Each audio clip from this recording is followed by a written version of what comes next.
आइए, सुनिए, देखिए, समझिए सनातन सत्य। जैसी दृष्टि वैसी सृष्टि, दृष्टि विज्ञान। कुदरत, कुदरती रचना एवं कुदरत के कानून से शाश्वत सुख की प्राप्ति। जोधपुर के परम पूज्य महात्मा उपासक प्रोफेसर डॉक्टर सोहन राज तातेड़ के निर्देशन में सनातन सत्य। जैसी दृष्टि वैसी सृष्टि, दृष्टि विज्ञान।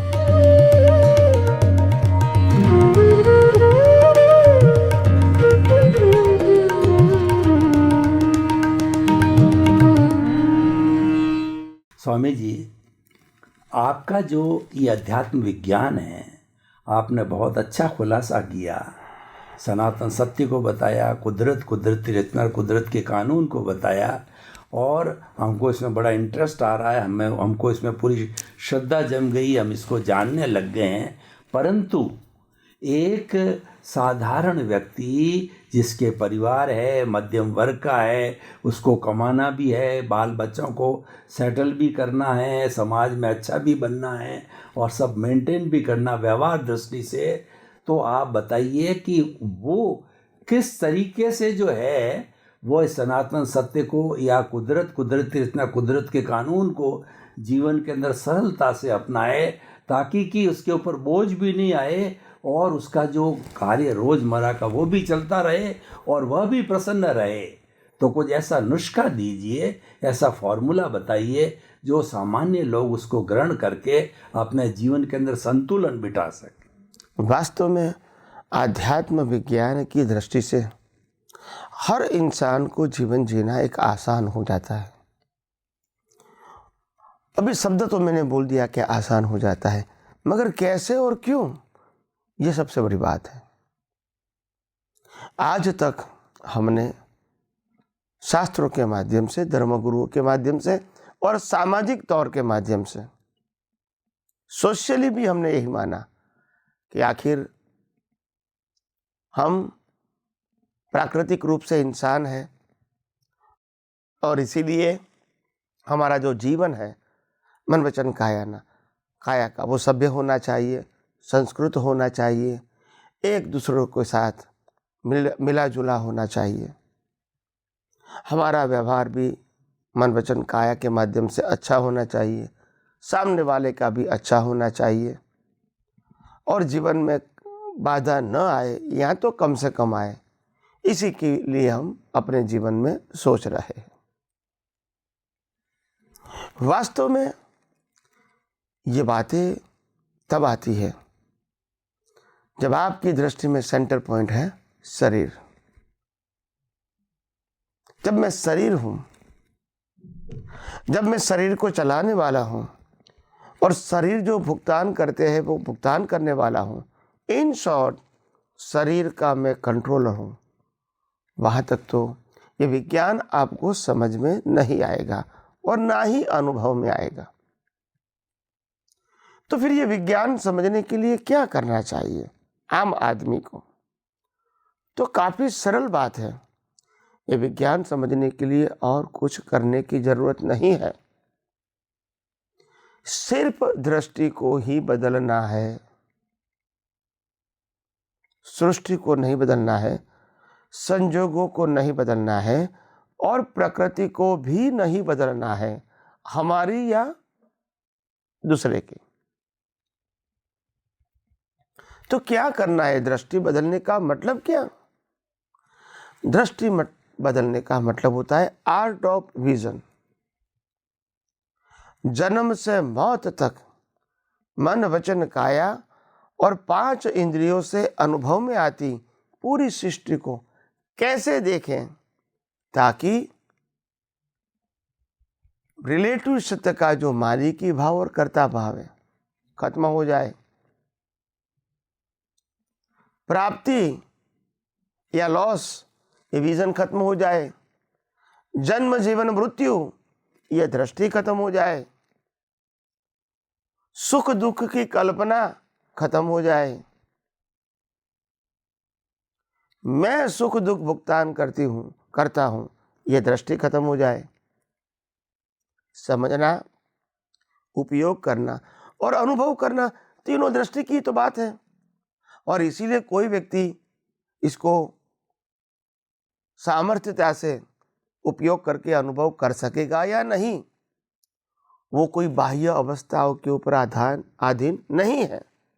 मगर हाँ, व्यक्ति को खुद को ये विज्ञान यथार्थ रूप से सभी एंगलों से समझना पड़ेगा, इनकी वैल्यू करनी पड़ेगी, इसमें इंटरेस्ट लगाना पड़ेगा, दृष्टि से इसका उपयोग सही तरह करने का प्रयास करना पड़ेगा। और धीरे धीरे जैसे अनुभव की प्राप्ति होती जाएगी, वैसे वैसे मुक्तता का अनुभव आपको खुद को ही होगा। इसीलिए ये अध्यात्म विज्ञान में पुरुषार्थ के लिए कोई बाह्य क्रिया या फॉर्मेट की आवश्यकता नहीं है। तो आइए हम यही विज्ञान को और गौर दृष्टि से और डीप और शार्प समझने की कोशिश करें, ताकि हमारा जीवन आध्यात्म मार्ग में खूब आगे बढ़े। यही मेरी आप सबको शुभकामना है। जय सच्चिदानंद। जगत निर्दोष, यानी कि अगर हमारी दृष्टि निर्दोष है तो जगत निर्दोष दिखाई देता है। कोई भी जेब कतरा है, वह किसी की जेब काट रहा है और मैं उसको देख रहा हूँ, मैं उसको अकर्ता समझ रहा हूँ कि ये उसका उदय है, ये इसका प्रारब्ध है, जो लेकर के आया है उसी के अनुरूप ये कर रहा है, और मैं मात्र उसको अकर्ता के रूप में देखता हूँ और कोई तरह का राग द्वेष उसको नहीं करता हूँ उसके अंदर। और जब ज्ञाता दृष्टा भाव से देखता हूँ तो क्या ये मेरी समझ, ये मेरी दृष्टि जो है, ये दृष्टि विज्ञान के अंतर्गत, रियल ट्रुथ के अंतर्गत आती या नहीं आती है। मैं तटस्थ रहता हूँ उसकी क्रिया को देख करके, क्योंकि वो कर रहा है अपने उदय के अधीन कर रहा है, उसके प्रति कोई राग द्वेष नहीं। तो कृपया अध्यात्म विज्ञान के अंतर्गत इस चीज़ को और खुलासा कीजिए। सबसे बड़ी बात यह है कि हम सब लोग जब पुरुषार्थ की बात करते हैं तो डायरेक्ट या इनडायरेक्ट अपने मन वचन काया को हम जोड़ देते हैं। तो इससे क्या है, विज्ञान हट जाता है और रिलेटिव सत्य बीच में आ जाता है। तो आपने फरमाया कि सामने वाला व्यक्ति कोई दोषित है, कोई गलत काम कर रहा है, जैसे चोरी कर रहा है, और मैं उनको देख रहा हूँ, मगर मैं उनको गुनहगार या कर्ता नहीं देखता हूँ। तो फिर क्या हम सही रास्ते पर हैं या हमारी दृष्टि सही है?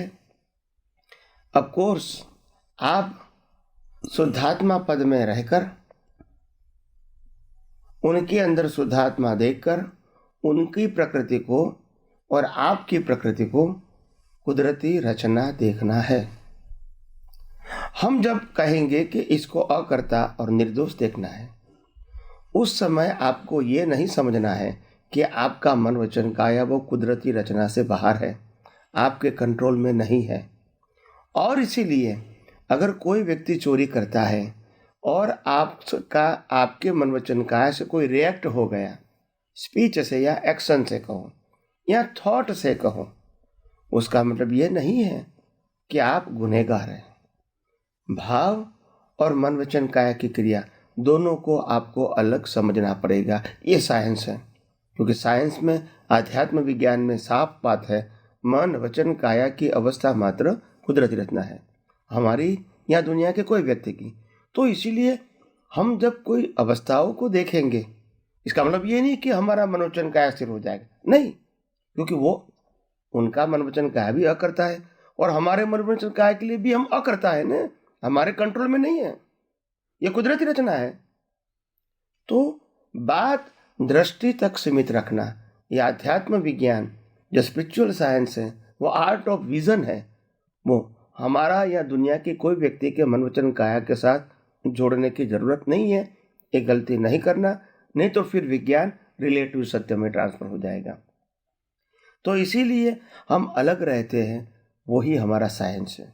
एक महात्मा ने पूछा था कि अगर ये विज्ञान को हमको अनुभव करना है, आगे बढ़ना है, तो क्या हमको कौन सा पुरुषार्थ परफेक्ट होगा ताकि हम रियल स्पीकिंग आगे बढ़ रहे हैं। तो मैंने कहा हमारा आध्यात्म विज्ञान में एक ही प्रकार का पुरुषार्थ है जिसका 2 विजन है, ज्ञान और दर्शन। कोई भी अवस्था में मेरे पास ज्ञान रहना चाहिए कि मैं चेतन हूँ, अविनाशी हूँ और तमाम प्रकार की अनंत शक्तियों वाला हूँ। ये मैं हूँ, मेरे को बनाने की ज़रूरत नहीं है और नहीं कोई आउटसाइड से मेरे को कोई चाहिए, और जो मेरे पास है उसमें से कभी माइनस होने वाला भी नहीं है, और इसलिए मेरा सब्जेक्ट में पाना खोना नहीं है। अभी आ गई प्रकृति, तो प्रकृति को जब मैं कुदरती रचना के रूप में देखूंगा, मेरी प्रकृति को, और सामने वाले प्रकृति को भी कुदरती रचना देखूंगा, तो हमारा काम क्या है? मन वचन काया से मुक्त रहना। मगर मुक्त कैसे रहेंगे? जब आप मालिक बनोगे, जब आप चलाने वाले बनेंगे, जब आप भुगतान करने वाले बनोगे, तो मन वचन काया से अलग रहना आसान नहीं होगा आपके से। तो आसान कैसे होगा?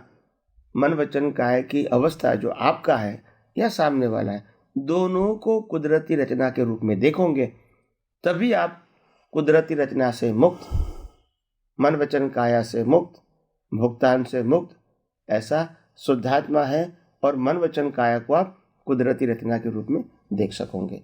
तो ये बात खास ध्यान में रखने का है। हमारी दृष्टि में हर समय हर अवस्था में ज्ञान दर्शन शुद्ध होना चाहिए, मन वचन का शुद्ध होना चाहिए, वो सब्जेक्ट ही नहीं होना चाहिए। एक बात जरूर ध्यान रखो, दुनिया में जो भी व्यक्ति पैदा हुई है वो अपने कर्मों के फलस्वरूप पैदा हुई है, और कर्म अज्ञानता से बनते हैं, इतना तो जरूर ध्यान रखना। और इसीलिए कोई भी मन वचन काया की क्रिया अच्छी या बुरी हो सकती है, लाभकारक नुकसानकारक हो सकती है, पवित्र अपवित्र हो सकती है, शुभ अशुभ हो सकती है, मगर शुद्ध कभी नहीं हो सकती है।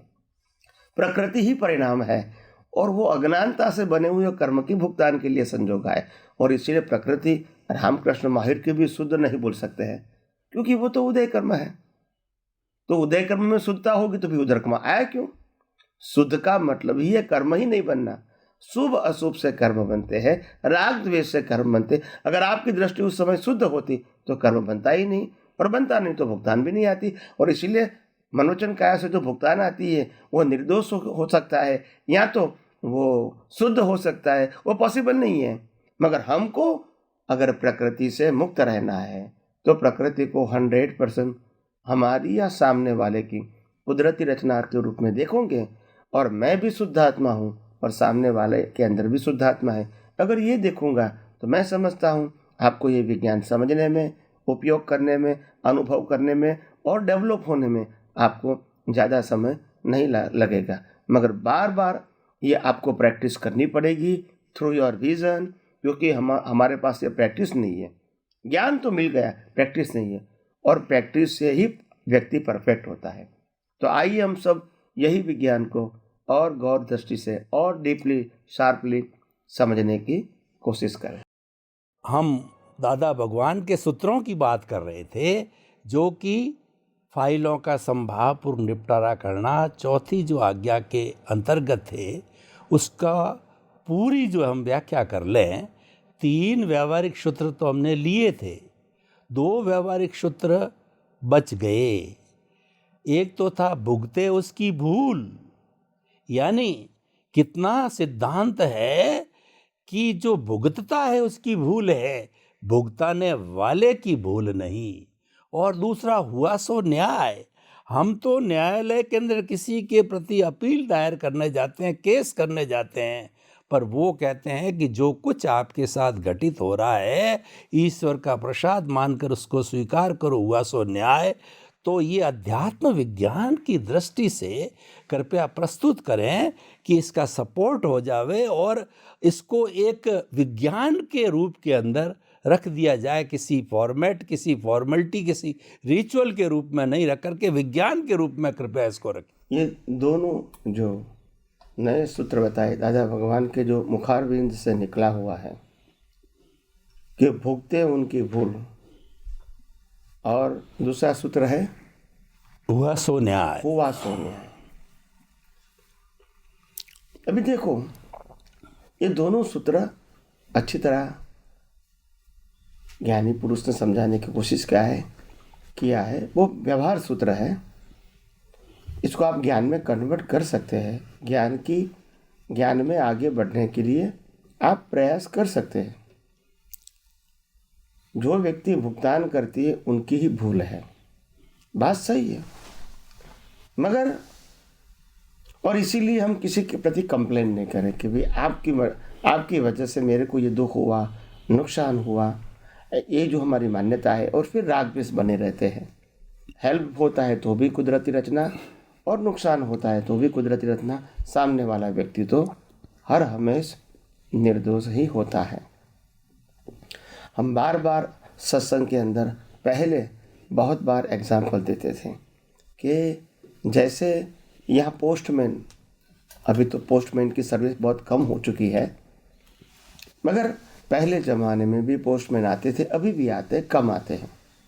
मगर पोस्टमैन का काम क्या है? पोस्ट की डिलीवरी करना। और वो जब पोस्ट की डिलीवरी करेंगे तो उसमें बिल का पेमेंट भी आएगा और चेक भी आएगा, अच्छा न्यूज़ भी आएगा और ख़राब न्यूज़ भी आएगा। किसी का जन्म हुआ है, किसी की शादी है, किसी के बर्थडे है, ये भी न्यूज़ आ सकता है। किसी को कोई बीमार है, कोई मर गया है, किसी को नुकसान हुआ है, ये भी न्यूज़ आ सकते थ्रू द पोस्टमैन। मगर क्या आप इन पोस्ट को जो पोस्टमैन हमको देते हैं, इसके आधार से हमको सुख दुख के संजोगों की जो जानकारी होती है, क्या उनके लिए पोस्टमैन जिम्मेदार है? अगर पोस्टमैन 25,000 रुपीज़ का बिल लेकर आए जो हमको पेमेंट करना है, तो क्या उनके लिए पोस्टमैन जिम्मेदार है? या हमको 50,000 का चेक लेकर आए तो क्या उसके लिए पोस्टमैन जिम्मेदार है? नहीं है। पोस्टमैन के ऊपर न राग करना है न द्वेष करना है। अगर चेक लेकर आए तो राग नहीं करते हैं, और बिल लेकर आए तो द्वेष नहीं करते हैं, क्योंकि वो तो डिलीवरी मैन है। So the delivery man is always innocent. ऐसे हमारे जीवन के अंदर हमारे अलावा जो कुछ भी लोग मिलते हैं, माता पिता के रूप में, भाई बहन के रूप में, पति पत्नी के रूप में, बच्चे के रूप में, फ्रेंड्स के रूप में, नेबर के रूप में, रिलेटिव्स के रूप में जो कुछ मिलते हैं, ये सब हमारे लिए पोस्टमैन है। जैसे पोस्टमैन पोस्ट की डिलीवरी करते हैं, अच्छे बुरे पोस्ट की, ऐसे ये जो लोग हैं हमारे इर्द गिर्द, family and out of family, ये सब लोग हमारे कर्मों की डिलीवरी करते हैं। कर्म हमारे हैं, वो डिलीवरी मैन है। अगर हमारा पुण्य का कर्म है तो वो सुख का व्यवहार करेंगे मन वचन काया से। अगर हमारा पाप का उदय है तो वो मन वचन काया से दुख का व्यवहार करेंगे। मगर व्यवहार करने वाला व्यक्ति पोस्टमैन होने के नाते कभी भी दोषित नहीं हो सकता है। तो इसीलिए जो भुगतान करता है उसी की भूल, वो रिलेटिव सत्य है।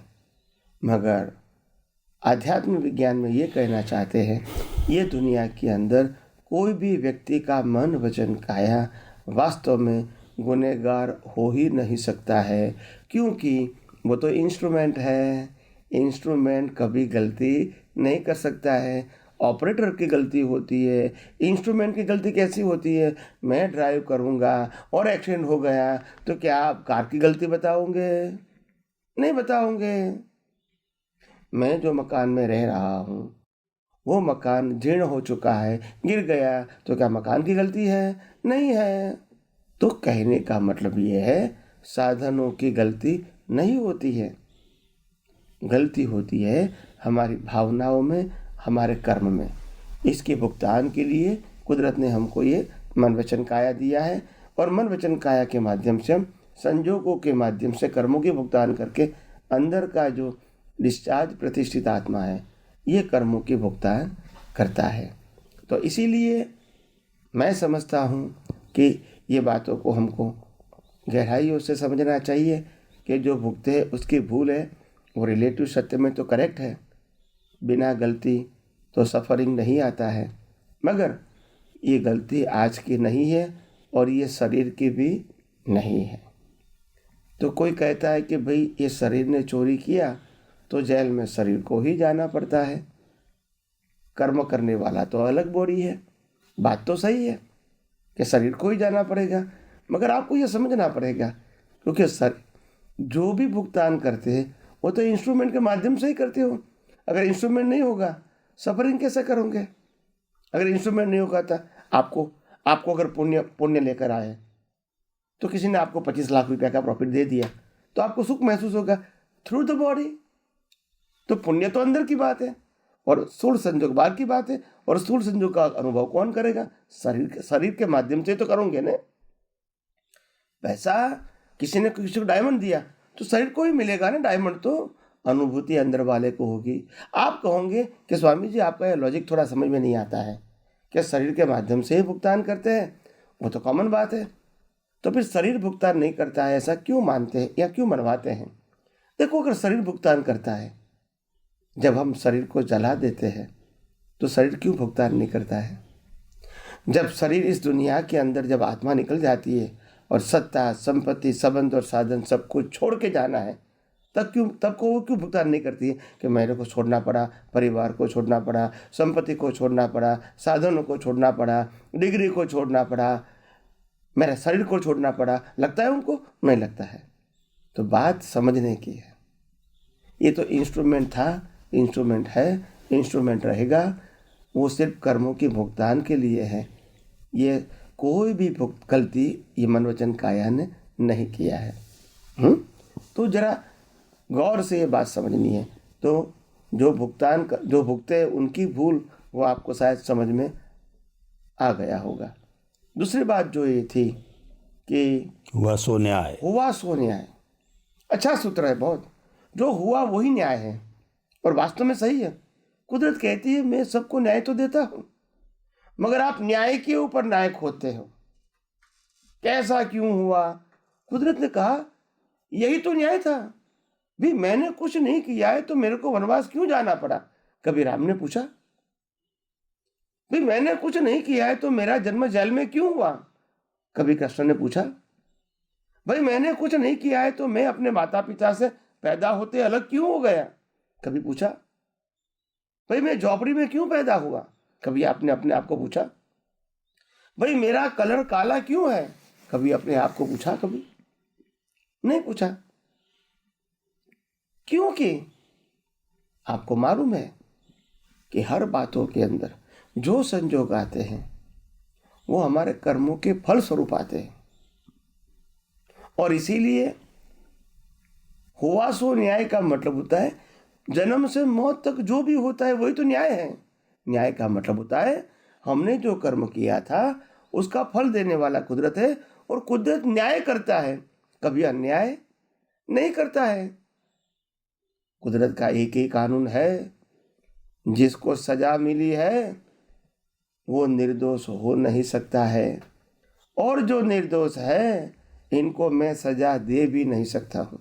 ये कुदरत का कानून है, और इसीलिए हमको अगर अच्छे या बुरे संजोग मिलते हैं तो दोनों को स्वीकार करो, यही हमारे कर्मों का फल है। तो इसीलिए जो हुआ सो न्याय का मतलब होता है हमको और ज़्यादा न्याय खोजने की आवश्यकता नहीं है। और अगर आप कुदरत के न्याय के ऊपर भी न्याय ढूंढोगे तो अवश्य सामने वाले व्यक्ति की या खुद के मन वचन काया की ही भूल दिखेगी, मगर ये मार्ग सही नहीं है। ये शायद सामाजिक या धार्मिक हो सकता है मगर आध्यात्मिक नहीं हो सकता है। हमको कई लोग कहते हैं कि दादाजी स्वामी जी, जो ज्ञानी पुरुष दादा भगवान ने बताया है कि निज दोष दर्शन से निर्दोष दृष्टि, इनके ऊपर किताब भी बनी हुई है 300 पाने की। तो निज दोष दर्शन से निर्दोष दृष्टि जो बताई गई है उसमें साफ लिखा है कि मन वचन क्या है कि हर अवस्था में सभी व्यक्तियों को निर्दोष देखकर खुद को ही दोषित देखेंगे, यही उनका अल्टीमेट सॉल्यूशन है। ये बात रिलेटिव सत्यता के आधार से अच्छी लगती है और अच्छी है भी, आध्यात्म विज्ञान के आधार से सही नहीं है।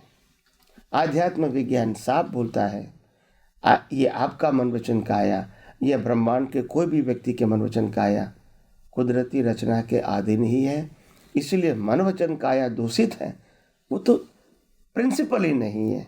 मगर हाँ, मन वचन काया के माध्यम से हम कर्मों की भुगतान हर शरीर को करना पड़ता है, ऐसे ये शरीर को भी करना पड़ता है।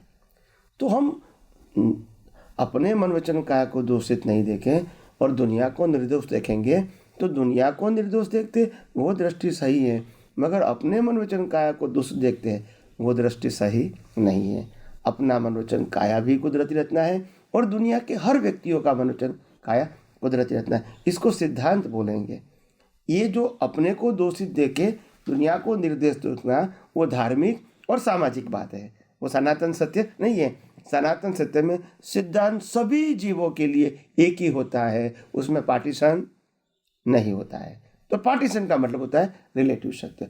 रिलेटिव सत्य मतलब गलत नहीं, रिलेटिव सत्य का मतलब होता है व्यवहार सत्य, जो आम लोग भी स्वीकार करते हैं। सनातन सत्य का मतलब होता है कुदरत का कानून, जो सबके लिए एक था, एक है और एक ही रहेगा।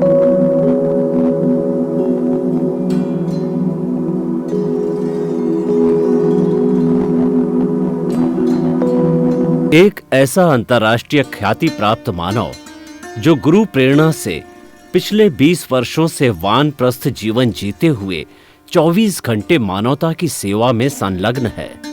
एक ऐसा मानव जो अभी राष्ट्रीय, अंतर्राष्ट्रीय टीवी चैनलों पर 7,500 एपिसोड के माध्यम से सनातन सत्य, आत्मविज्ञान एवं पुनरुत्थान, व्यवहार एवं निश्चय जगत के जीवनोपयोगी विषयों पर हृदय स्पर्शी प्रवचन कर चुका है।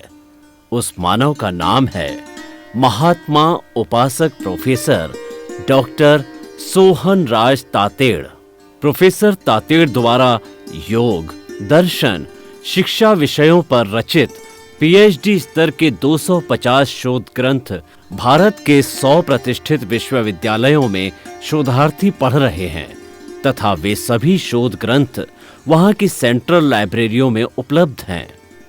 महात्मा सोहन राज ने अभी तक हजारों स्कूलों, कॉलेजों, विश्वविद्यालयों एवं संस्थाओं में सेमिनार, वर्कशॉप, कैंप लगाकर लाखों विद्यार्थियों को योग, दर्शन, शिक्षा का प्रशिक्षण देकर उन्हें सुसंस्कारित किया।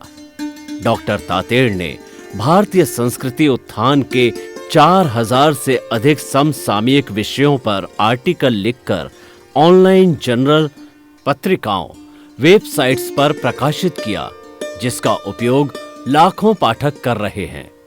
उपासक तातेड़ के 5000 से अधिक आज का सुविचार, आज का शुभ संदेश, आज का मंगल भावना योग आदि चिंतन websites, Twitter, blogger, Facebook, YouTube माध्यमों से लाखों लोग अपना जीवन निर्माण कर रहे हैं।